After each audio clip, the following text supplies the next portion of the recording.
Hello and welcome. I'm your host, Wimlu. This is the Reaction Podcast brought to you by Betway. As usual, we are going live on YouTube. For the best way to follow the show is to follow us on YouTube at Hello Welcome Pod. And yeah, you will get your alerts if you subscribe, hit the notification bell, and you will know when we go live because it'll basically be as many games as possible after the final whistle. Raptors lose here tonight to drop to 1-4 on the season. They lose by a score of 138 to 133 against the Charlotte Hornets.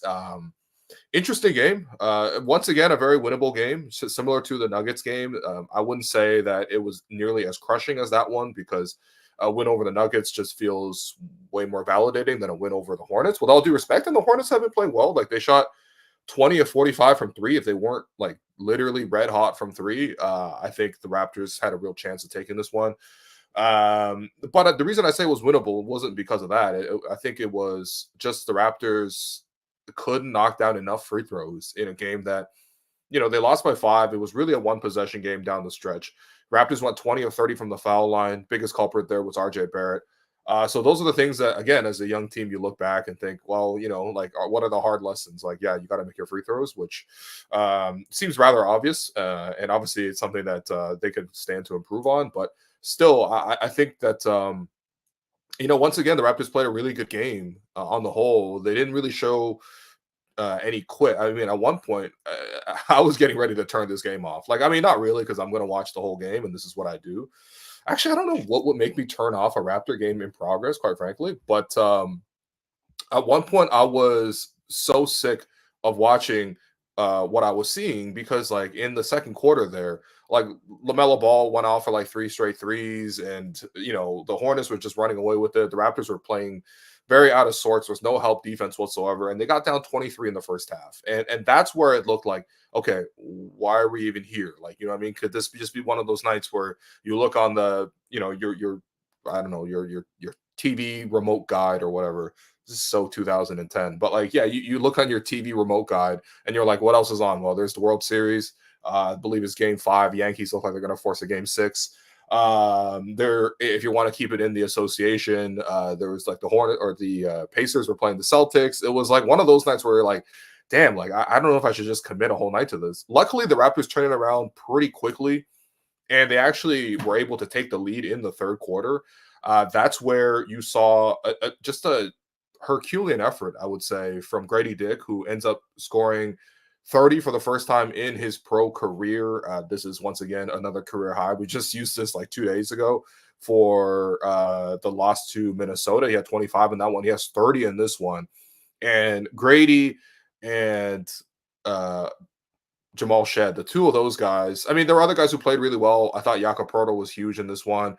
RJ Barrett, I think, overcame a bit of a slow start to like really, really come on strong. And I liked a lot of what he did in the fourth quarter as well. We'll get to those things. But the big turning point for me was Raptors didn't let go of the rope. And, this is how the NBA is now. Like, okay, you build a 23-point lead, but you could just see that erased so quickly. And for the Hornets, like over the course of like pretty much 10 minutes between the middle of the second quarter to the middle of the third quarter, the Raptors were able to actually take the lead back with Grady as the guy who, jumped in for a putback to actually give the Raptors the lead. But yeah, Grady was awesome. 30 points tonight. And what's really impressive was that he only made 2 threes and he still had 30. Like, that's, to me, that just shows, like, once again, like what we've seen all season from Grady, which is, if you had to sort of put a line item on like what's been the most impressive thing from the Raptors in the first 2 weeks, that has to be Gradey Dick, because, twice now he set a new career high for himself.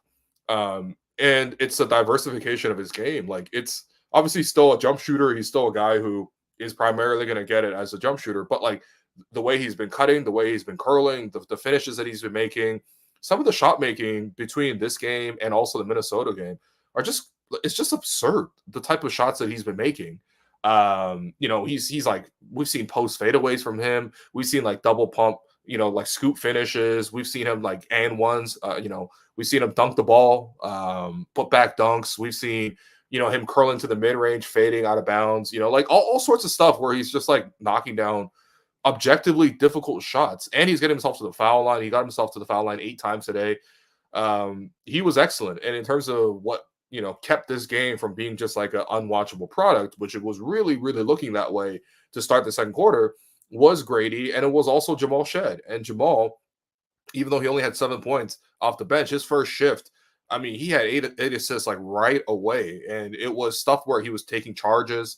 It was stuff where he was, running into moving screens and forcing turnovers that way. It was the way that he was touching the paint and then spraying it back out to shooters, and the Raptors were actually making some shots finally. Midway through that second quarter, the lid came off the rim. Him finding Chris Boucher in transition, just the energy and the tone that he set. Because I think the Raptors have come out like a little bit slow, and that's also a bit of a theme for me, is just like Raptors don't really come out play with a bunch of force. I really don't feel like these guys settle in until like they need like 1 or 2 timeouts to really, really get them focused and locked in. One of the culprits of that actually is Jamal Shed. I keep finding that, like, I find I'm very impressed with Jamal, but when I look back on his first shifts, it's usually just a little bit underwhelming. And I thought his first shift, where you had to come in off the bench, just he got off to a little bit of a slow start. And that's sort of been the common theme here. He sometimes will take a couple quick fouls, things like that, and then he'll just lock in, and all of a sudden you see this like, he like strings together a number of wins. Like when he gets hot, he gets really hot, and it's never like it's the same way that Kyle used to get hot, because Kyle would play like objectively like an average game, maybe below average game, but he'll like launch a 10-2 run in the span of about a minute and a half because of how fast he starts to play, how much he starts to sort of disrupt things defensively, and then with his playmaking and also his occasional scoring. I thought Jamal did a lot of that in the second quarter and really helped flip this game around for the Raptors, who went into halftime like, okay, they were still down, right? Raptors were down 30-16 after the first quarter. So, once again, like I said, just a slow start. But they won the second quarter. They had 43 points in the second quarter. Between the second and the third quarters combined, they had 80 points. So obviously, offensively, they were really humming. And of course, this is on a game where Scotty Barnes has been ruled out for at least 3 weeks due to a right orbital bone fracture. So that really, really sucks that, we got that update, although it's not necessarily surprising after you get elbowed by, one of the biggest guys in the league in Jokic. Once again, no foul call. So just rubbing salt in the wound, I suppose. But, yeah, I mean, you don't have Scotty. You just continue to have Emmanuel quickly miss time here with the back injury. Kelly Olynyk has his own back injury. He's not available to play. Bruce Brown, like you are missing like some significant offensive contributors, and yet the Raptors showed that they could get, their style of play going. And I think that this is sort of like template for, I mean, whether you want to care about wins or not. I mean, that's a personal preference. Clearly, someone like me, I prefer wins. I don't know. Maybe I'm just too addicted to seeing the Raptors win. And I obviously I know the bigger picture. Like I don't mind losses because you get something out of this, hopefully in the end. But at the same time, like, if you are looking for what would make the Raptors successful, it's like the moments in these games where you start to see them pick up the pace, they pick up their defense to some degree. Like I would never say the Raptors were locked in defensively for that long. Even in the second quarter when Jamal started turning things around for them, like the Hornets still had 34 points. So it's not like they had a great defensive quarter by any means. But I think like, yeah, when the Raptors start to play with some speed, when they start to play with some pace, when they start to force some turnovers, all of a sudden, like this team actually looks decent, especially offensively, where multiple guys are stepping up and contributing. And that's a case where you kind of have to see that, right? Because, a lot of guys have been injured to start the year, and that sort of cut so much of the momentum away. But like we've seen Gradey be able to scale his offense up. I mean, like the fact that Gradey is hitting career highs now in 2 of the last 3 games, that's like such a clear sign that he is taking a step forward. And he is finding these, he's scoring baskets this year that we didn't see him score at all in college, or that we didn't see him score at all in his rookie season, right? Stuff like, you're seeing him like this game and also the Minnesota game is just continues to be so impressive for me.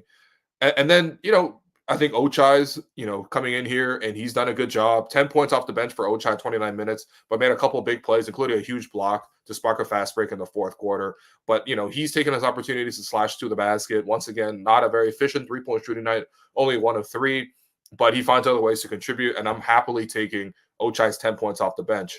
And the more, again, that he can show me that he can produce this type of production that he started the year with, even in the bench setting versus the starting setting, like it's not easy to play out the Raptors bench right now. Like a lot of these guys are not contributing or they're not finding their form.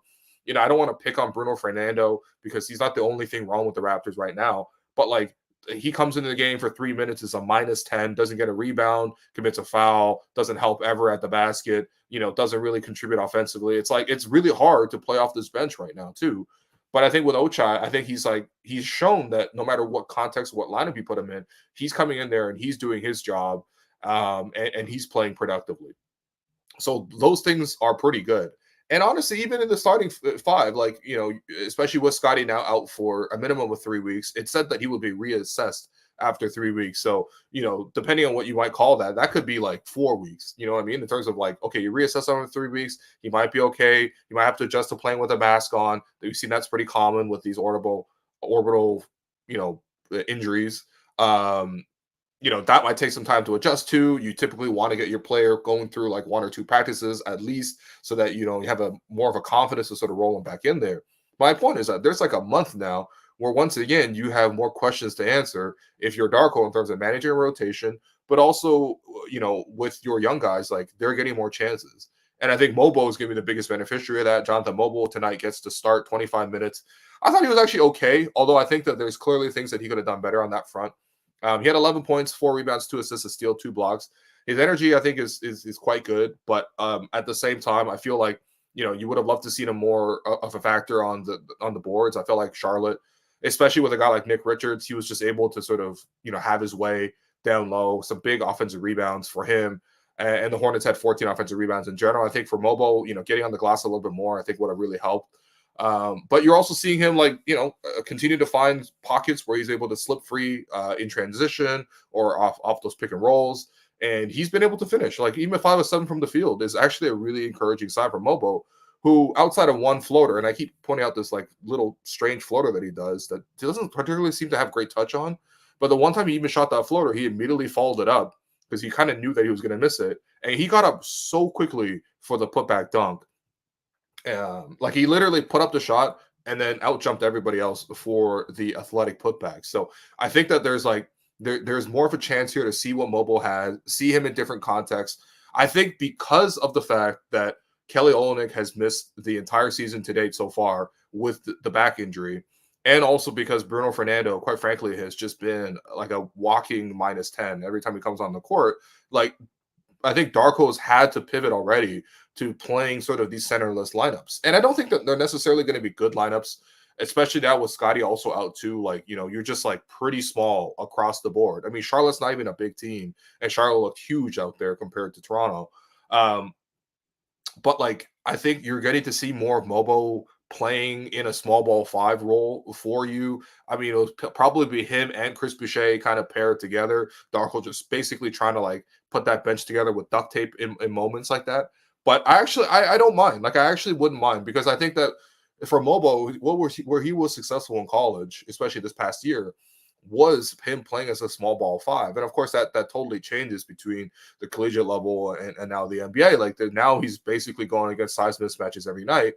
But I do think that like this does give him more abilities to sort of like play, make, handle, be involved because you're typically the screener. And if you're the screener in any play, you're involved in that play. So I think that like this is a good chance for Mobo as well. More than anything else, though, it's obviously a huge chance for RJ Barrett to sort of showcase what he can do, kind of as a number one guy. Very different, obviously, from Scotty as a number one guy because RJ is looking to score more. So you don't see the Raptors run the same plays. You don't see, for example, the Raptors like try to get RJ in the post that often. Although the one time he did get in the post, it was against Trey Mann. He backed him down twice with 2 hard dribbles and then set him up for the spin move going back the other way. It would have been an N1, except Mann actually fouled him on the spin. Or maybe on the pickup. I don't even know, to be honest. It probably could have been an N1, but yeah, I mean, like obviously with RJ, it's a totally different player from Scotty. So you're seeing the team adjust. I've seen the team play a lot more pick and roll of late, especially with RJ back in the lineup. And I thought him and Jakob worked it pretty well. Either RJ was getting some space to drive downhill, which is obviously his preferred option. But even if he didn't necessarily get the whole clear lane to get downhill, we saw RJ showcase some of his skill in terms of like, getting into the lane, snaking that pick and roll, keeping his defender on his back, and then sort of playing off of that. RJ's always had a knack for drawing fouls, especially not just because he goes to the paint so much. Obviously, if you go to the paint a lot with a live dribble, there's always a chance that people foul you. But I think RJ also has good patience. He kind of knows what he's doing under the basket. Like sometimes he'll hesitate, he'll wait, he'll throw up on a different, angles. I think that's always things that ends up drawing contact. And RJ's got a good array of fakes as well. The thing is too is just like you're also seeing with RJ like what are you confident shooting from the three right now? And this is something where at least just thinking back to like a month ago now when I was in like Montreal for training camp, every day when we get into practice, I would always see him and Gradey go one-on-one in these like shooting competitions after practice. Like you're just guys getting extra shots up. And honestly, the more I was watching it, I was like, damn, like RJ's like almost he's pushing Gradey really hard. Like Gradey was winning those, but like RJ was kind of right there with him. And I just thought that RJ was in a really good rhythm shooting the ball. He was shooting the ball well in Paris as well, but like we didn't get to see that translate because basically the first game of preseason, he gets his shoulder injured off of JV's moving screen. Raptors have been snake bitten with injuries so far. But like, I wanted to see if that would continue to carry over. And obviously, the first game, he didn't make the threes. Obviously, he missed that important three pull up in transition against Denver in overtime. Um, but like, what I liked from RJ today was not only that he knocked down some threes, he knocked down 2 threes in like the fourth quarter down the stretch, like 2-3 minutes left. He knocked down 2 threes. One of them wasn't even like right on the line. One of them was like 3-4 feet behind the line, and he knocked that down too to get to his 31 points to lead the whole game. Like that to me was actually really impressive. I think it shows exactly what RJ said post game, which I got a chance to listen to after I did the Rack Pod, and I really respected what he said. Was he was just like that's who I am. I'm not afraid to take the shot. And obviously, he was not afraid to take the shot. I mean, he literally pulled up from three, contested with the game on the line to try to win it. But I liked that the very next game out there, and it wasn't the same stakes because it wasn't like you hit the three, you win it. But like that miss wasn't lingering in his mind. He was just like, okay, you know what, my team is down. We're gonna need to get some offense. We need to get it quick. Let me just get up 2 threes.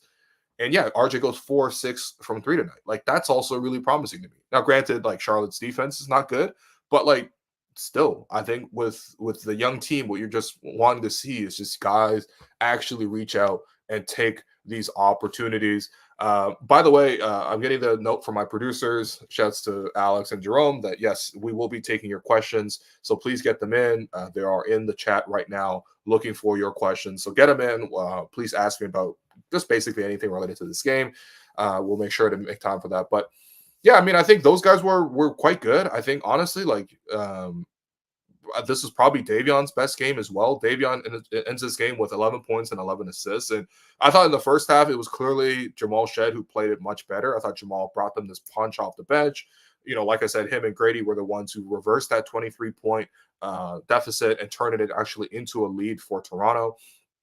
And I thought, but like Davion in the second half, I think he really showcased a bit of a stability that he brings in terms of his defense against LaMelo Ball. That was strong all night. LaMelo goes 7 of 20 from the field. LaMelo's still like super skilled. So, and he's been on a tear to start the season. So he still finished with 19 points, including like a key driving layup at the end there. But like, yeah, I thought Davion actually played really, really good defense against them. I thought what was cool too was seeing Davion play with a little more pace. Again, like this is towards the end of the game where the Raptors were down like 7-8 points and needed to sort of like get some buckets quickly.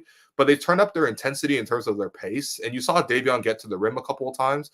I wouldn't mind seeing more of that from him. Like I feel like overall he plays a little bit too slow, really deliberate. He's trying to almost slows down the pace a lot, tries to get them in their sets. I don't mind getting teams in their sets or even in their set actions rather than set plays. But like, I do feel like Davion has a little bit more in him when he can play faster, which is entirely up to the point guard, right? Like he has the ball in his hands, he dictates that pace. I would just love to see him play a little bit more on the fast break. But I also think that defensively, he's done a really great job. And there's just been a strong track record of Davion. And I think that if you want to look at the free throws, that's one area the Raptors came up short. Another area that the Raptors came up short in was just also the turnovers. And that's where I think Davion did a much better job because the Raptors were up. I think they got up to like 5 to 7 points, like 2-3 possession lead. And then the Raptors started to turn the ball over. And they gave up a 12-0 run to Charlotte to end the third quarter. They had 5 straight turnovers in that stretch. And obviously, credit to the Hornets for knocking down all these threes. Again, they went 20 of 45 from three. That's the main reason their offense was great and the reason they won this game. But like for the Raptors, so many of those were self-inflicted errors, and it was like Jamal Shed like playing a little bit too fast. I think Jamal really relies on his quickness and his ability to sort of like dart past his man. But then once he gets in the lane, it's like, are you making good decisions? And he's looking to pass. He's not trying to make a selfish play, but also at the same time, sometimes he's playing so fast that like his teammates aren't anticipating where to be. Like there's one where he tried to dump it down to Mobo. Mobo didn't have his hands ready or wasn't anticipating the pass from that angle. He ends up dropping it. Hornets go the other way, get a transition three. It's one I think he threw to Ochai where like Ochai was rolling to the basket, but the Hornets had sent help. I think the Raptors actually ran up a really nice play by Darko where they got the ball into the elbow off the inbound. Then they had Ochai curl around and cut towards the middle. The man in the post threw a high-low to Ochai. Ochai caught it, saw that help was rotating off over to him, and he made the next pass into the corner to Chris Boucher, who knocked it down wide open for three. Like, that was really good, but I felt like they were trying to run that same play again, or at least something involving Ochai cutting towards the middle. The pass was made to him, but this time the Hornets were even earlier with the help, and Ochai, instead of being allowed to catch and then pass, he was like essentially like disrupted on the catch, and the Raptors, again, gave up another three on that. Like, I think for a young team, like, these turnovers are just, like, killing them. And tonight, only 14. Like, I think that's better than the previous games. Coming into this game, the Raptors were dead last in the league in terms of how many turnovers they were committing. Part of that is obviously on Darko's system in the sense that, like, if you're going to pass more, you're generally going to turn the ball over more. Clearly, the Raptors are a very pass-oriented sort of system and team.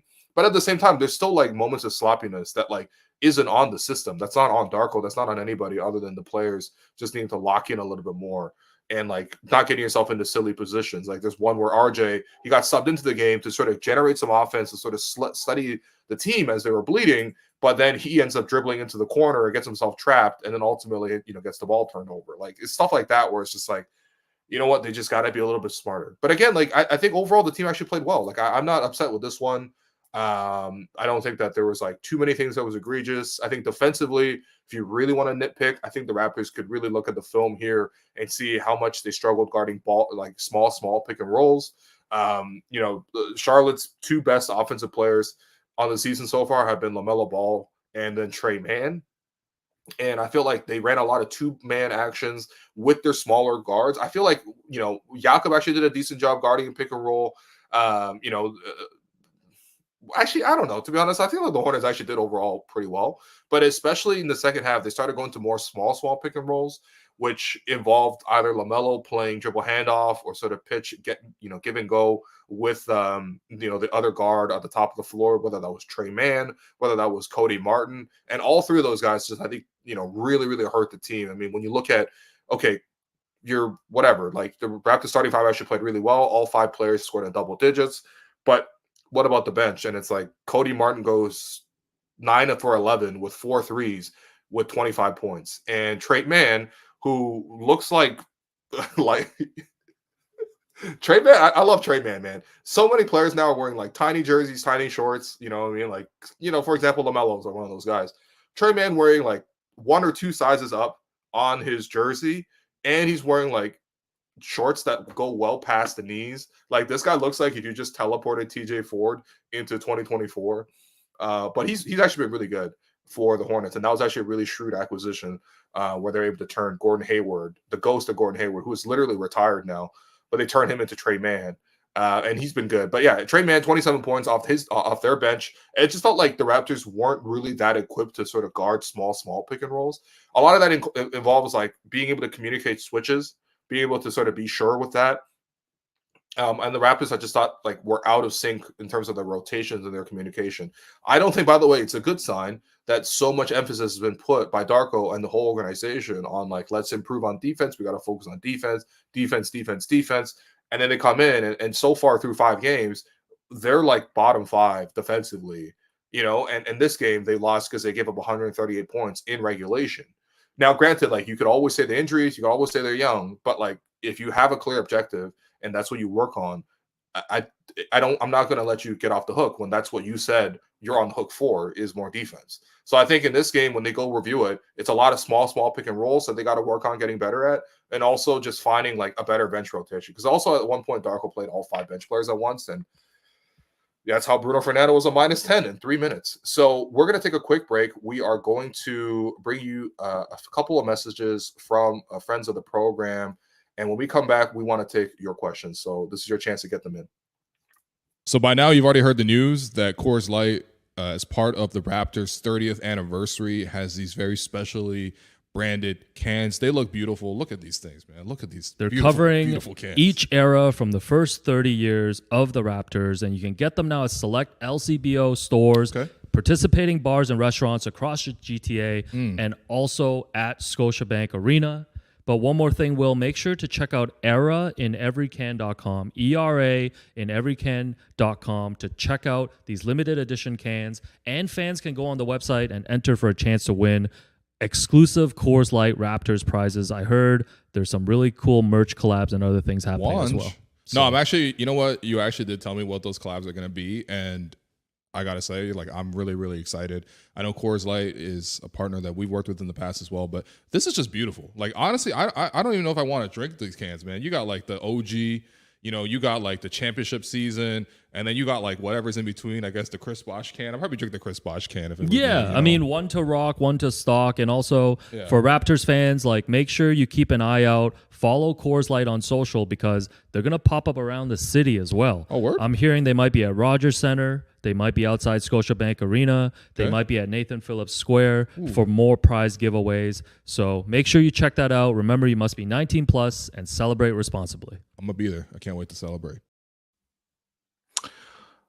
I can't wait to celebrate as well. And I did see some comments. I took the time during that break to quickly scroll through some comments. And I did see some people saying, I got to cop that can.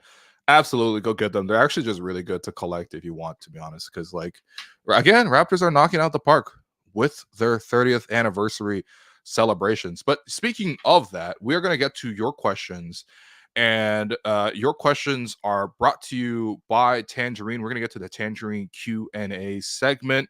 Tangerine is the official bank of the Toronto Raptors, foundational partner of the WNBA and the NBA Canada. And, of course, they're not just fans of basketball. They're fans of basketball. They're fans of fans who have their own nickname for each guy in the starting 5. Actually, drop your favorite nickname for your player in the starting 5 if you want. But or fans who stand 5 inches from the TV all game. That probably is me. Or fans who can recreate every layup package while sitting on their couch. Wow, if you can recreate the Jakob push shot, you're a real fan. And if you're hearing this, there's no doubting your commitment. Fans like you are at the heart of what makes this game great. So this year, for the Raptors' 30th season, Tangerine is turning the spotlight from the court to the stands and celebrating the way Raptor fans support their team, because this is how we fan. To learn more, visit tangerine.ca/basketball. All right, Alex, first question brought to you by Tangerine. What we got? This one. There we go. This one's from Nesta. Shouts to Nesta. They've gotten a couple good questions in to start the season. If IQ isn't starting, can we see Jamal start to help improve the poor offensive starts to games? Thoughts? So I think we've had a couple of questions along this line in terms of basically like, you know, Jamal or Davion. And I do agree that, like, I think Davion needs to do a better job of sort of creating more offense, especially in the absence of Emmanuel quickly. But at the same time, I do feel like what's getting overlooked just a little bit is just how effective his defense has been. And to put this into perspective, and this is not just Davion, because it's Davion and Jamal. They're both really good defensive point guards. But it was highlighted again tonight because LaMelo went 7 of 20 from the field. I'm just going to read you the shooting lines for the first 5 point guards that the Raptors have played this season. And just to illustrate this effect of how effective our guards have been defensively in their assignments. LaMelo Ball, 7 of 20 today. Last game, Jamal Murray, 6 of 20 from the field. Granted, he had the game-tying, layup, but still, 6 of 20 overall from the field is really good. Mike Conley went 2 of 9 in the Minnesota game. Darius Garland, 3 of 12 in the season opener. And then the Raptors' lone win, Tyrese Maxey goes 6 of 23 from the field. So, like, we're actually getting really, really strong defense at the point of attack from those guys, both Davion and Jamal. And yeah, I mean, like, I think the rest of the help defense could be there a lot better. I think, especially when Jakob hits the bench, or we have just no rim protection, it feels like, or rebounding. But yeah, one time for our point guards. And I think for Davion, just like coming to the game, not with a scores mentality, but just playing quicker. Like, I feel like the Raptors ease into games way too much. And quite frankly, they don't have enough offense to ease into games. Like, the only guy who doesn't ease into games, well, actually, that's not true. There's two now with RJ and Gradey, but those guys get after right away. And I would love to see Jamal, just Davion, push the pace and play fast and not always so in control. I feel like he's already pretty well in control, but just play faster. And that probably helps just a little bit. That's a great question, though, from Nesta. Thank you for the question.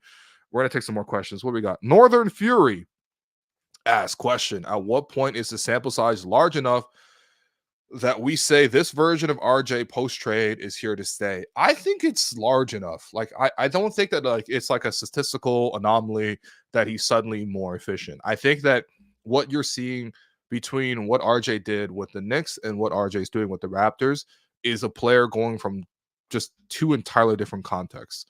And what I mean by that is, like, if you look at RJ last season with the Knicks versus RJ last season with the Raptors, his shot diet changed, or whatever, like shot spectrum. The shot diet is like apparently one of those nerd NBA terms. Whatever, where he was taking shots from changed. He went from taking about half his shots within 3 feet of the rim to over 70% of his shots occurring in the restricted area. And what they did to sort of create that, they've obviously took away a lot of his pick and rolls. They took, RJ and put him to play more in the fast break, although I think he was a pretty good outlet option for the Knicks as well. They took away some of his isolations, and then they replaced a lot of those with basket cuts. Now, this season, in the 2 games we've seen RJ come back, he's actually had to play more, kind of like his New York style, which is like he has the ball against a set defense and he's got to create something. But you can see that RJ has a really good knack for how to get to the basket, and he sort of wills his way there. And when he's there, he kind of knows what he's doing too. I thought today, for example, he made a great adjustment of sort of drawing more fouls rather than sort of just settling for like the quicker rush shots that I thought he did in Denver or against Denver. But yeah, I think it's just like a different context. I think the team is sort of, obviously the Knicks play a very different style of offense than Toronto. Not to say it's better or worse. Like, I think obviously the Knicks have a way better offense than Toronto does, but at the same time, I think for RJ's specific skill set in terms of how to set him up, I think Toronto's done a really good job of getting him to sort of showcase his strengths rather than sort of like forcing him to play through his weaknesses. I think there's also that left-handed theory thing, which I never fully understand. It was like kind of like the Knicks had 3 left-handers, and so therefore, like, there wasn't as much space. But also, I'm like, most teams have like 5 right-handers, so I don't quite understand it. It's easier to understand in baseball, for example, for me, but maybe someone else who's definitely hooped can explain to me how 3 lefties on the court can kind of get in each other's ways. I could kind of see like the idea that him and Randall wanted to drive to the same spots could be a bit of an issue.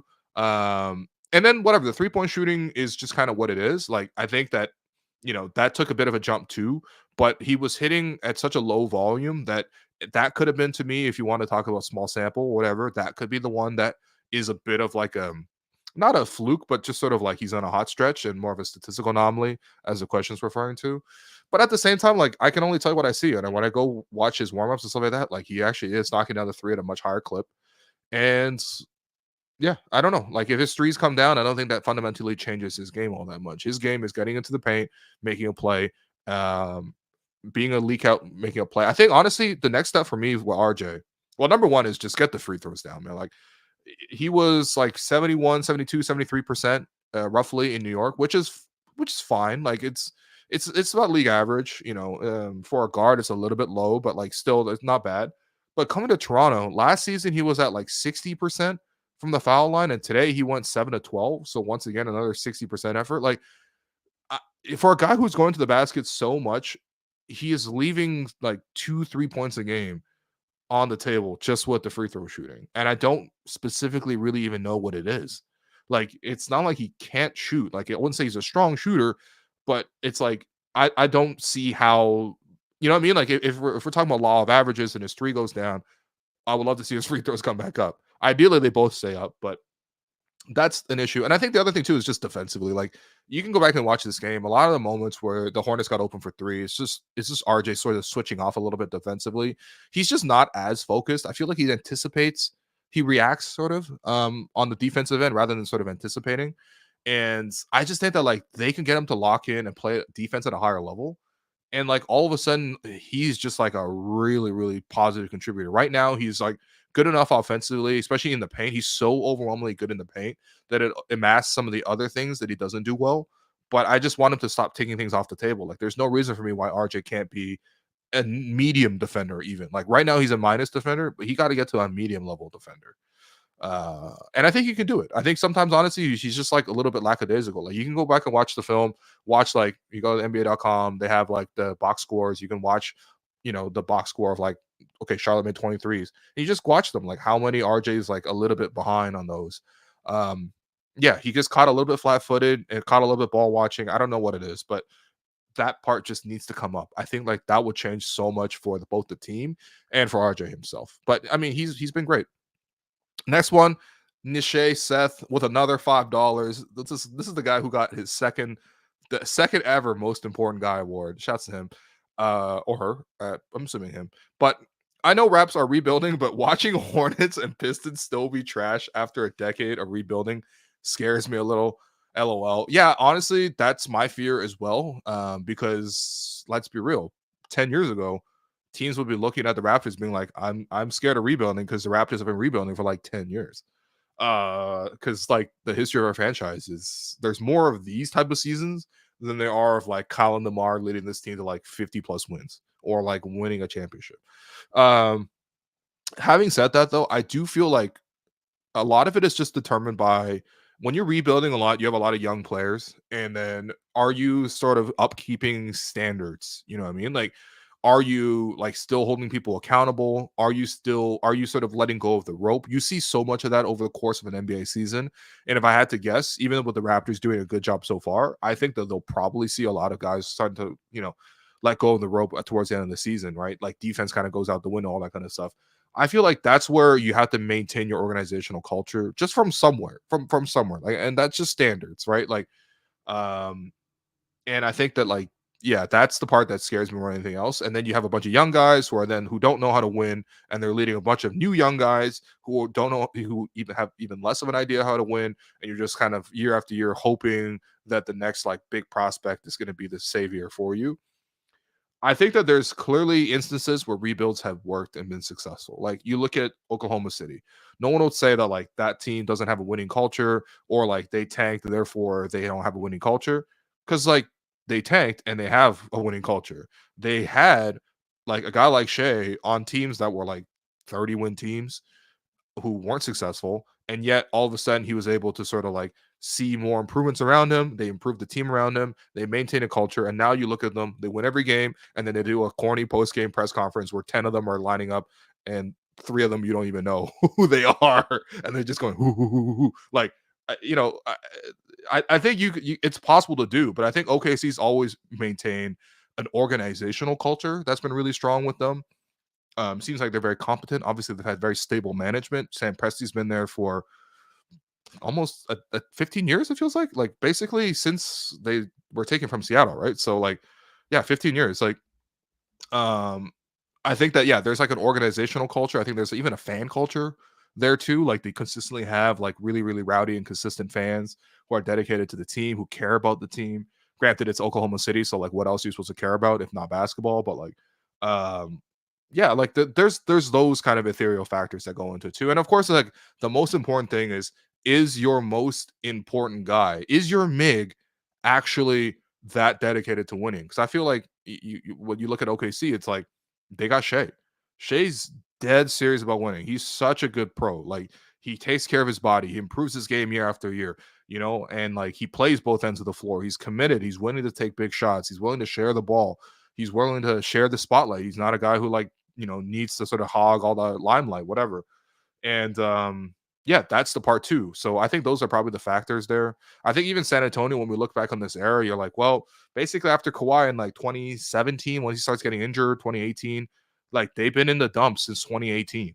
And it's 2024 now.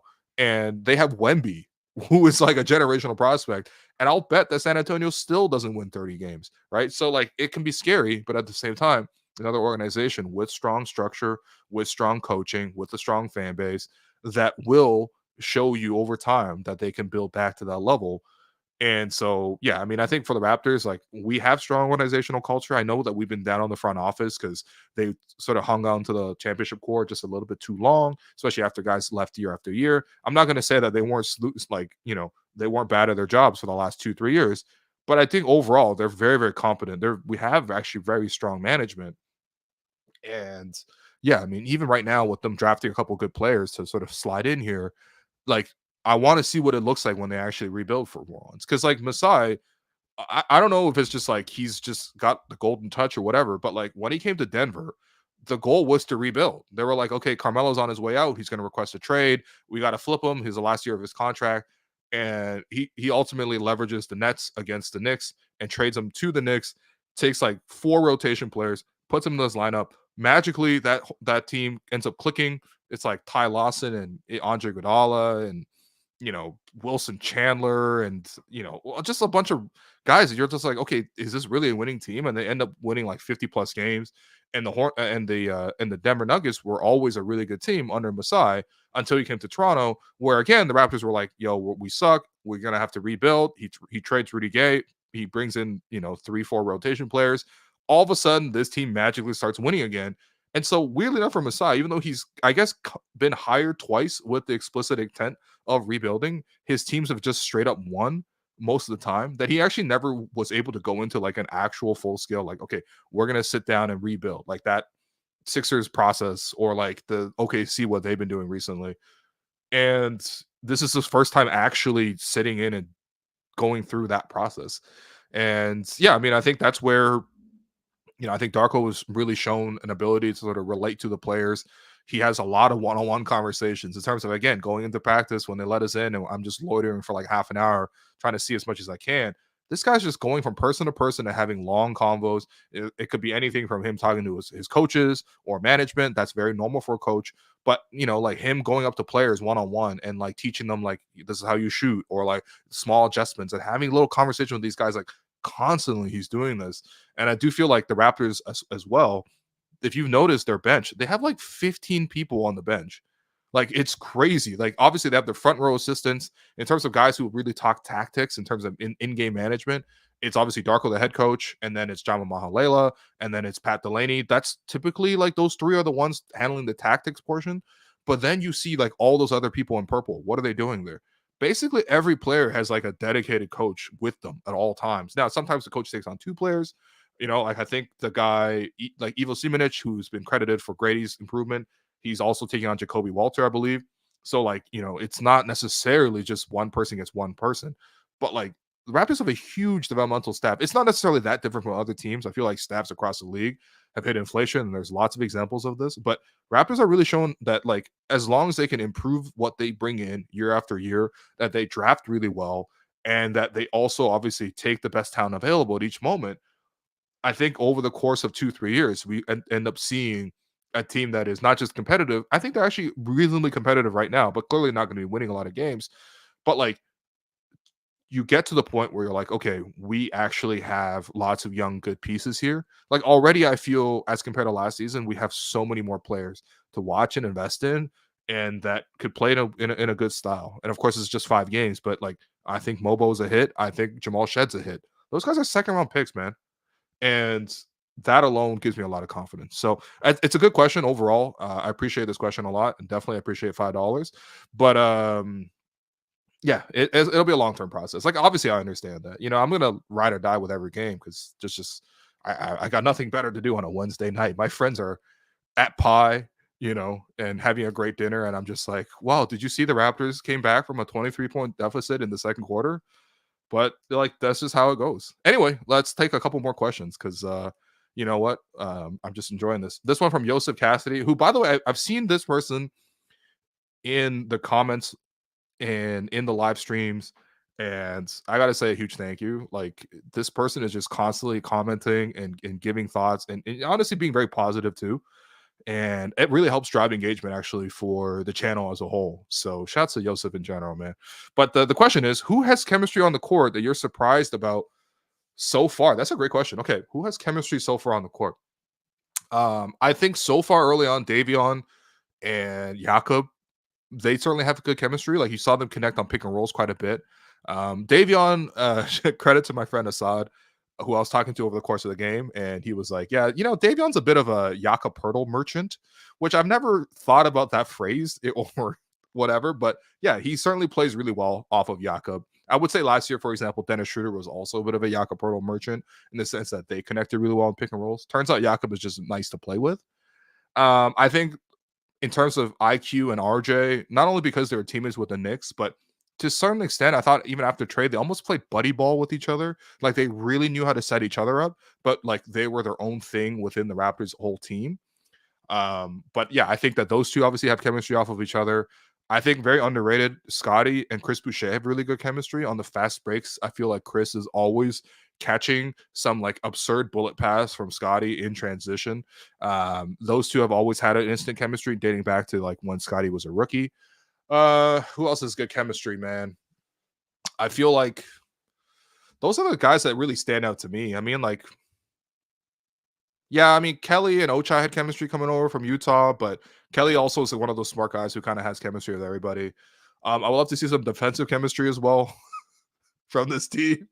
Like, if they talk to each other on defense, it probably would have won the game tonight. But yeah, that's a great question, though. We got some underrated passing combinations. Like, the Raptors are actually a pretty good passing team overall. So that's a positive for this team. We got more questions, man.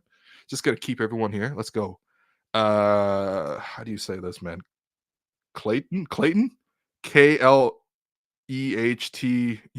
Clayton, I suppose. Question: what's the origin on the Lowry painting behind you? Yeah, if you're watching the YouTube stream, there is like as part of the set, there is a Kyle Lowry drawing behind me. I got this from my cousin. She's like 13, 14 years younger than me. So she drew this for me when she was like 10 years old.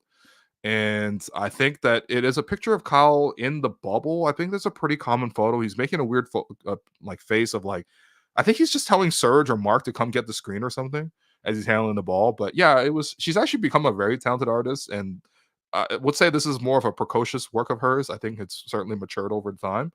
But yeah, shouts to my cousin Ava. There's no way you're listening to this. Go study in university. But yeah, that's why. And of course, it's a Raptors program, so I feel like I should have at least some pieces of Raptors merch that isn't just like a Pikachu right behind me, So, yeah. All right, let's go. Let's keep going, man. Alex, you just let me know in the private chat if we're running out of questions, because otherwise I'll just keep going here. Mr. Baltch. I don't know if that's the bad word or not. I don't think so. Balch? Maybe. Okay. Anyway, hey, Will, I know it was another loss, but this team is better than their record, and they're much more fun to watch than last year's. Yeah, I think so. I mean, better than the record, like whatever. Like they're 1-4 now, 1-5, 1-4, 1-4. Yeah, they're 1-4. Yeah, I mean, yeah, I think that they've lost 2 coin flips games here with Denver, with Charlotte here. Like I think both of these are winnable. Raptors could, be here sitting 3-2. Obviously, that doesn't really matter. I think to some degree we would feel a lot better about it if it was 3-2, but like I think we all kind of understand what it is they're developing. Doesn't mean that like when I start watching the game and I've watched it for 2.5 hours that I'm just like, oh, I'm gonna rationalize every loss by saying it's a developmental season, or like looking at a picture of Cooper Flag. Like I can't tell you how many times I've seen Cooper Flag. It's starting to annoy me. Like honestly, like we get it. Okay, we get it. It's all, you can always rationalize anything this season with just showing this picture of this white savior, but like at a certain point, it's like, yo, like that's not about that. Like even if we have the worst record in the league next going into the end of the season, we still only have like a 16% chance of the first pick. Like, or maybe it's a little off. Maybe it's like 20, but like still, it's not guaranteed, man. Like I don't want to see this all the time. Like if you need to cope, just cope. It's okay. Like, I don't need to cope with a bad loss. Like I think that like bad losses are what they are. We take them for the face value, we discuss it, and then we move on from them. But like, yeah, this team is better than the record, sure. And they're definitely way more fun and watchable. I mean, listen, this is Maybe my producer Jerome Chang set me up, because I did give this whole thing about like Raptors are watchable this season. This is the big difference. And then they go out on opening night and they lose by 30. So that clip went around in an unfortunate way. But like, I totally agree. Like, I think this team actually is watchable. And again, the reason it's watchable isn't necessarily the style of play or whatever. Like, you can quibble with like the aesthetics of it. But like, what's watchable about it is because we can actually invest in the people that we're seeing. You could invest in Jamal Shed and sort of the growth that he's making. You could invest in like Jonathan Mobo and seeing sort of his trajectory as a player. You could get really invested in like, okay, Gradey and Ochai, they look a lot better than last season. You know, when obviously Scotty, RJ, quickly, like these guys are going to be here for a while. Raptors have control of these players. They're young and they're trying to showcase what they have and grow within the system, right? Like, it's so much different than towards the end of last season. Like, I'm going to pull up some box scores from towards the end of last season, and I know a lot of Raptor fans checked out. I don't blame you. I don't think it makes you any less of a fan to check out of what happened last season. But let's go with Raptors Nets Wednesday, April 10th, 2024. I'm gonna pull up the box score. I'm gonna read you who the players were in this game. Okay. 8 players suited up for the Raptors in this matchup against the Brooklyn Nets. The Raptors lose 106-102. So another just close loss. I'm sure something bad must have happened. Raptors started Emmanuel Quickly. So you know him. Ochai Agbaji, you know him. Gradey Dick, you know him. This is where it goes downhill. Garrett Temple, 1 of 6, played 36 minutes from the field. And you know I love Garrett. Salute to Garrett Temple. But like, come on, man. 36 minutes from Garrett Temple in the starting lineup. And then you had Malik Williams starting at center. Who is that? Where is he playing right now? That's another question I need to go answer after this. But he was our starting 5. And then coming off the bench. Oh, actually, sorry. 4 players came off the bench for the Raptors. Javon Freeman Liberty, who I don't know if he's in the league or not. He might be playing overseas. Mahamadou Gay. I'm pretty sure he's in the G League, but like, no, I don't know. Also, in terms of just like raw players, my goodness, man. Jordan Wara, I know for a fact he's playing in Turkey. Enjoy Fenerbahce. 4 of 10 off the bench. And then Jalen McDaniels, who I don't know if he's even playing basketball because he got cut and he got traded twice. Like, you know what I mean? Like, that's why it was not watchable.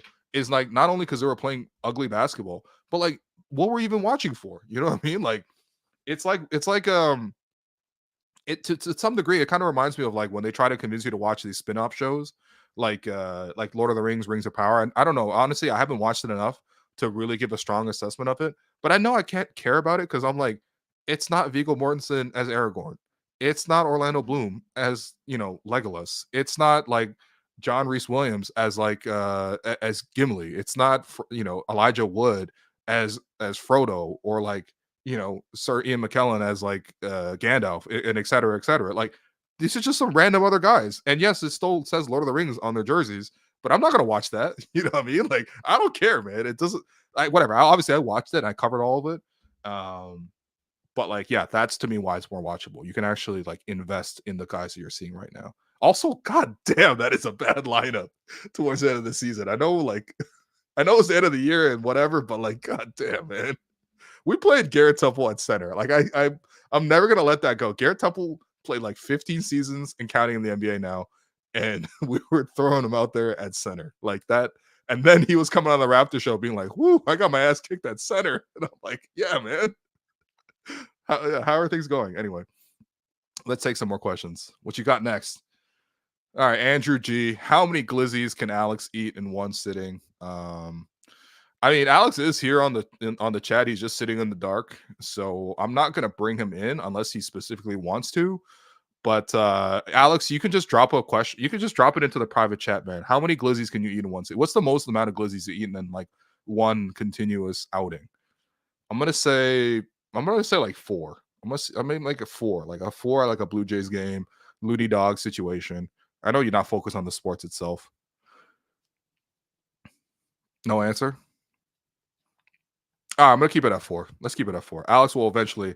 Okay, there you go. Alex has 10 basic glizzies in one sitting. We talking Costco glizzies, Alex. That is insane, bro. That actually is nuts. I don't know if you've actually done this or not, but 10 glizzies because the Costco joints aren't even like they're like full glizzies. You know what I mean? Like that feels like a lot, says Jerome. Yeah, I totally agree. 10. These are almost like they're not footlongs, but like these are some schlong glizzies. Like these are like 7 or 8 inch joints for those glizzies. And so you're thinking about it in terms of metric feet. Like that's like 4 feet of glizzies that you've consumed in one sitting. Like that's like Alex, man, we might need to talk afterwards. Like, are you okay, dog? He says, I'm 40 now. The Big Mac challenge is dead. 100 nuggets. Yeah, this is another thing that maybe one day we'll raise money for charity or something. Oh my God, he's coming on. Okay, what do you want, bro? How's my mic, man? Your mic sounds fine, man. You're just sitting in the dark, though. No one's listening, man. It's a Wednesday game against the Hornets, dog. Okay. Shouts to the 321 people in here, man. Shouts for a live audience, but all right. Yeah, I mean, glizzies wise, like if you're putting like a time frame on it, like I don't know, like in 10 minutes, I can probably eat 15. I don't know. Like if you divide that out, like I can. What are you, Kobayashi? No, but we're talking like very basic glizzies, like not the ones you put on like a barbecue grill or anything. It's like you go to Costco. But the Costco joints are big, like they're like full hot dog. Yeah, but glizzies. I'm timing it out like short glizzies, like basic glizzies, like Schneider's or whatever it is. Yeah. Like put on a basic bun. Like I can eat 2 a minute, like so 2 probably a minute. So no, but like a glizzy what do you got both wieners in there, like a walrus or whatever? No, but like a glizzy takes like 5 seconds to eat technically. So like what? So like if 10 minutes I break it down to 1 minute segments, I can get breaks in between two. So within 60 seconds I can eat 2 glizzies. So I would put the over under at 19 and a half if you were to ask me to eat glizzies in 10 minutes. Okay, can I get you to commit in front of our 300 plus audience right now, live audience, plus obviously the thousands that listen post game. Okay, putting you on the spot right now. Can we commit to you doing a hot dog eating challenge? Like in 10 minutes, we'll line up like 20 dogs. Yeah, once again, I've always said like I'm not gonna do this just as a joke. We need to raise $500 to a charity. I will personally pay you $500 to see this, man. Yeah, for $500, Where's I think we can do it. What are you gonna do? Pull out a $500 bill? By the way, no one asked you about that weird looking Pikachu in the back, because that's the first thing I noticed. All right, bro. Hold on. What do I got here? All right. Someone said hopped in the stream late only to hear Alex talking glizzy. All right, I got four American $100 bills. Okay, 4 of these. Wow, where'd you get these joints? We're going to LA soon, right? Is that the money you didn't lose from the Golden Nugget? Yo, don't worry about it, man. Is it from my aunt? Probably, but like. Yeah. I got $400 bills. These are US dollars. This is actually more than $500 Canadians. It is yours right now if you are committing that you are going to eat 20 hot dogs in 10 minutes. But I'm choosing the size of those glizzies though. Like no, okay, yeah. No, like I'm choosing the size of the bun and the glizzy. Like we're gonna go with the lowest glizzy at the supermarket, like the smallest type glizzy. Like we're not talking like the Schneider joints. Yeah, we're not talking like giant hot dogs at all. Yeah. But do I get something out of it? I mean, I love to be charitable. You get the $500. No, but the $500 is going to a charity. Do I get something out of it? Yeah. You got a tax receipt, man. Yeah, that's fine. Wait, I was looking for my mic. How many are you doing right now? So 20 glizzies in 10 minutes. Yeah. Oh my gosh. No, but that's small insane, glizzies. Man. The trip so we can no, small glizzies. Yeah. Like small Grady's. Yo, don't do that, man. Sorry. By the way, we really missed out on a chance at a Dick and Ball like a jersey swap after the game. No, yeah, wow, that's really down bad.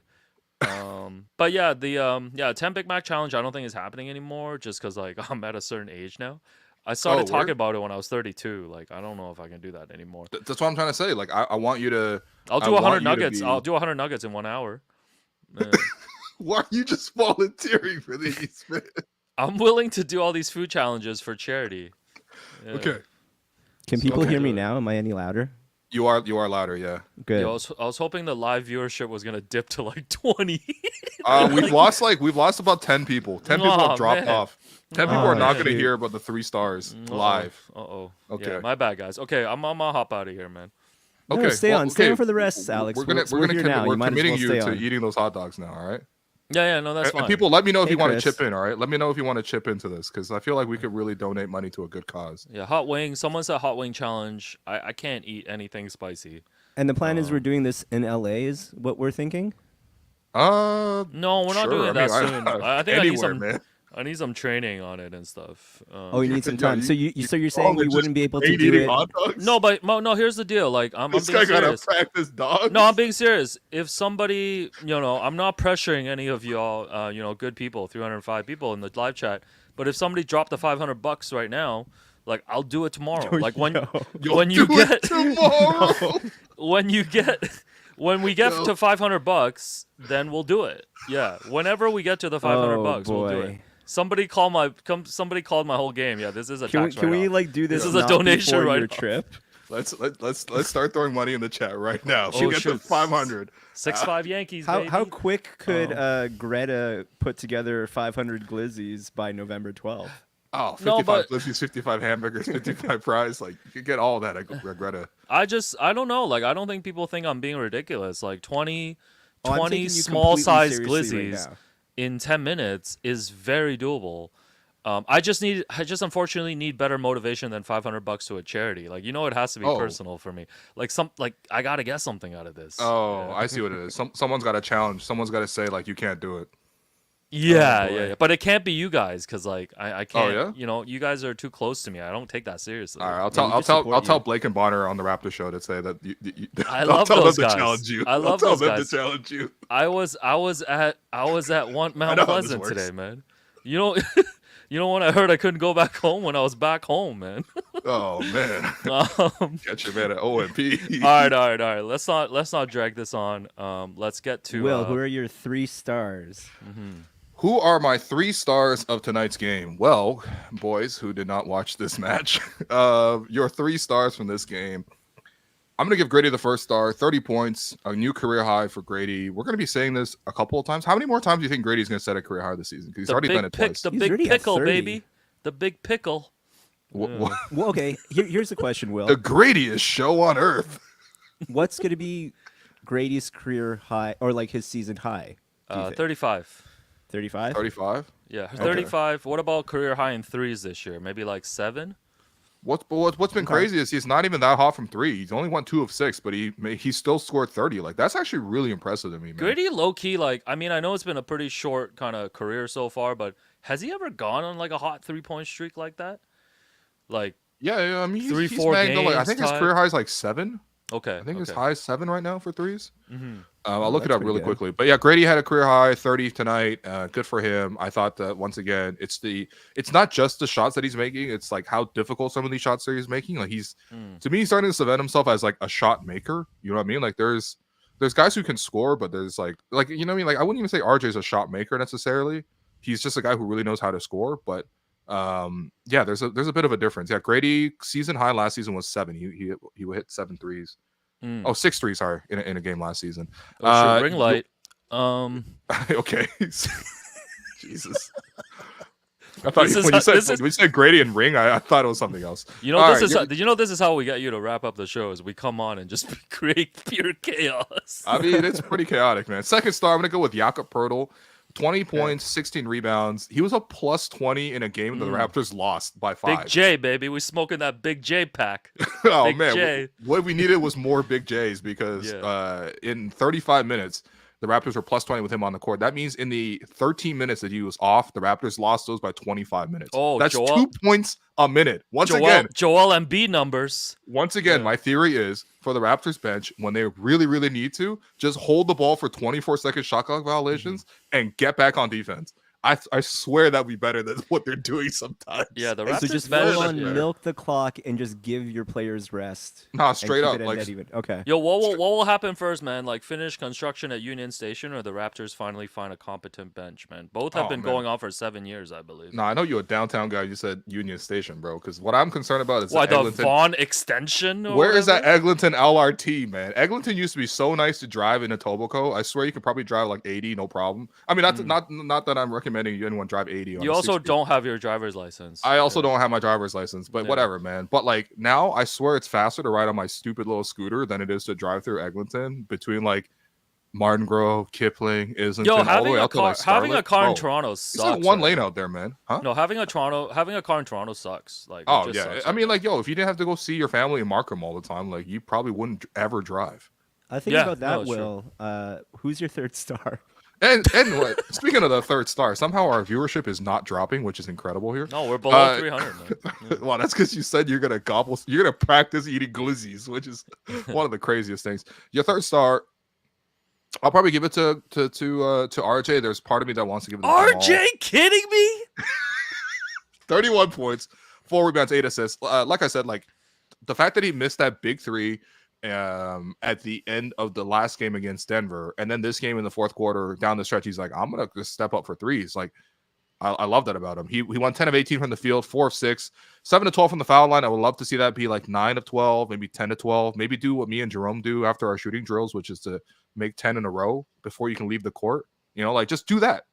Just do that over the course of like 2-3 months. I swear you get better at free throw shooting. But yeah, Thank I mean, you for I those just assists yesterday, Will. Oh, you're welcome, buddy. We got to get a live stream of us hooping. Your Gerald Henderson Award winner. I'll probably give it to Cody Martin. Like Trey Mann also had 27, which is wild, but like Cody Martin had 25 points on 9 of 11 shooting. This is basically what Caleb Martin was doing to the Celtics in the playoffs. Caleb Martin over me? Cody Martin's just like, what about me? I'm good. Why do I have to keep playing in Charlotte? Oh man. He's like, won't somebody rescue me? But seriously, he was really, really good. And again, I think the Raptors could just work on their defense, man. Just like the small pick and rolls, they were really struggling with those. And of course, the most important award, the most important guy. Tonight's most important guy is brought to you by Greta. Make sure you check out Greta on 590 King Street West. They're the #1 hangout spot for pregame, during the game, post-game. It's a great place to go catch some sports. It would have been a great place to watch Raptors Hornets on a Wednesday. We are actually having our season kickoff party at Greta on Tuesday, November the 12th at 7 p.m. The Raptors are in Milwaukee that night, and we will be watching the game there. Go to nationgear.ca to RSVP for your free ticket now. They are free tickets. Like, we're literally just asking you to come to the bar and watch it with us. We're approaching capacity, by the way. You do need a ticket to get in. That's right. Yes. And we are approaching capacity. Somehow we were able to move like 80% of these tickets within like the first day of announcing it. But we did talk to the bar. We did get them to open up some spots. Your seating is not guaranteed. At this point, we're at standing room. We had standing room? Are all reserved, but there is space for standing room. What if I sit on the little carts from Mario Kart? What if I do that? I mean, you could do that, but you're definitely going to be the one close to the screen watching intently. Yeah, go to nationgear.ca now, and you'll be able to RSVP for tickets. Yeah. And the game that we're watching is Raptors at Milwaukee at 8 p.m. Officially, the event is listed as starting at 7, but Greta is open earlier. So we do suggest if you want to come and just hang out, feel free to come through at 6 p.m. I think be able to kind of get that first come, first serve situation. And we got like prize giveaways. That's right. What kind of prizes we got, man? Because I know you always handle the prizes. Like, what kind of prizes you got right now? Good question. Sorry, I haven't been on that. We'll be getting an update on these prizes, but we definitely have merch. A massive box of merch arrived at my condo tonight. Oh, really? So there will be merch giveaways. Sir, a second box of merch is and we also gonna be selling merch as well, because obviously some of them will be like part of our giveaway packs. And I think Greta is also providing these game cards, because we've talked so much about all the gaming and arcade that's there. So I think there's gonna be game cards that get handed out. You guys can like try out the different games and stuff. What kind of games they got, Alex? Yeah, so they have Mario Kart and an assortment of arcade games that you'll all be familiar with. So I think, get there by 6 p.m. Like, I think for all these events, usually, like, we're going to pull up pretty early. So again, nationgear.ca, go RSVP now, because it is going to sell out. Like, we just opened up the bio on our Instagram page. So go check that out. And listen, like, I know for some of you guys familiar with like our past events, sometimes we have like guests on to join us doing live pods. So like, we're working on doing a live post game show, but this is going to be a little different in that we're just going to be hanging out.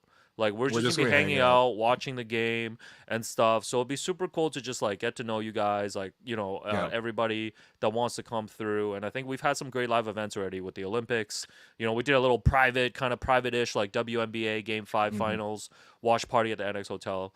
But yeah, no, that's my pitch to everyone. Like come through. It's super cool seeing you guys in the chat, seeing the way you interact with us on social. But there's nothing better than like when you guys come through like live and in person. Yeah, and we're doing a live post-game show as well. So we'll be doing React Pod live from Greta. But the most important Greta for today, aka the most important guy. Who is the most important guy today, man? Oh, you know who it is? It's Jeff. Jeff Jeff? from Pie. Jeff from Pie. Jeff from Pie. We went to dinner Jeff's our guy. tonight. Alex, me, Jerome, and friend of the program, Shireen. You named yourself twice. Jeff. Yeah, what? Jeff- Was there another I'm really, Alex? I'm really into myself tonight. Jeff. Is the other Alex You should in the be. Your Pie friend movie? Jeff Jeff from is- Pie. Everybody knows Pie. Raptors favorite. Raptors organization favorite. Other NBA players from out of town come through as well. And Jeff actually sat down with us tonight, and we got to chat a little bit. And it was super fun. We were trying to get him to name like his favorite restaurants, but then like restaurants that he hates. But you know how nice Jeff is. Jeff would not such a participate in sweetheart. any hating. Oh, no slander? Yeah, no Yeah. hating at all. So yeah. Well, did he talk about me and Jerome's performance at the Tuesday ball run that we played with He did Jeff? mention- Jeff is we like did talk Kobe about at it that a run. little I bit. swear. Yes, no, they definitely talk Yeah. about it. Yeah, Jeff Regular. Shouts to Jeff Regular. Shouts to Chef Nui. shouts to Chef Nui. Always super kind and gracious, just even helping open up space for us to be there, things like that. So yeah, tonight's Meg goes to Jeff Regular from Pie. Honorable Salute, mentions, man. Tiffany and We Eric. we need Matt Devlin to do a 3 from Pie, man. Bro, Pie is like 1 kilometer from the arena. No. Like, 3 from Pie Uptown. Yeah? Oh. yo, did Terrence is Terrence on the call? You said shout out to that Tuesday ball Shout run? out the Tuesday ball Oh run. my god. Yo, by the Crazy. way, yeah, Jerome literally has he's been out recently with health related problems. He's like, Yeah. I'm just gonna come watch, and then halfway through, he's not even running. He's just walking around. This man dropped 20 walking around. Unbelievable. No, I heard the play by play of some of the plays. So 60 points, 11 dribbles. 66 inhalers. Did anyone say that I hit 3 threes in that one run, please? Oh Please? man. All right, we're No. dragging Okay, on, it wasn't man. brought up. All right. Shouts to Terrence. Goodness, man, our viewership has really died since we started talking glizzies and Yeah. and our personal ball runs. So no but- one wants to hear us talk about us playing basketball, is what we're saying. Actually, if you Yeah. do want to watch us play basketball, we actually have a live event coming up where we are playing in a charity Yes. game. But once we have full yeah. details to Find out announce on more that front, details, but Sport we versus will let you Media know. is Yeah. back. Return of the MVP, Alex Swong. But I think that's it for the React Pod. What do you think, guys? that is it for the Reaction Podcast. Thanks everyone for listening. Thanks to both of you for popping on the show. And yeah, we'll be going live on Friday next. That will be against the Lakers. And also look out Friday because we have a very special interview. We recorded that earlier last week and we're really excited. The hint is that this is the first time ever that we've brought an Olympic gold medalist onto our program. So stay tuned for that. But for now, for myself, Alex, and Jerome, this has been the Hello and Welcome podcast presented by Betway.